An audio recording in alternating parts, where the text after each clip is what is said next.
সম্মানিত দর্শক মন্ডলী, আসসালামু আলাইকুম। আজকে দেখতে পাচ্ছেন হলদেনি বাজারে আমার ময়ান চাচার দোকানে আমার নানা গোস্ত কাটছে। তো আজকে নানা কয় কেজি গোস্ত কিনছেন নানা? 5 কেজি। তো নিজের গোস্ত নিজে কেটে নিয়েছেন, কারণ কি? উনি বললেন যে যেখান থেকে সেখান থেকে কেটে নাও তুমি। তাই না? আপনি বললেন এই কথা? হ্যাঁ, তোমার খুশি, আমি খুশি বেটা, আমি খুব খুশি।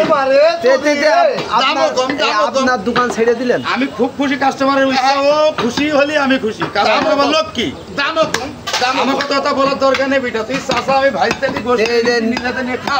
আপনি নিজেই গোস্ত কেটে খুব খুশি না? শান্তি খুব খুশি আমি। তাই আপনি এই যে খেজা বেজা মাছ দিচ্ছেন, বাড়ি গেলে না বাড়ি আনলাম সন্তুষ্ট হবে, খেতা বেজা মাছ। যদি কয় যে গোস্ত চেহারা এরাম কেন, তাহলে কি কবানে? যদি কয় যে গোস্ত চেহারা এরাম কেন, খেজা বেজা কাটা হয়েছে,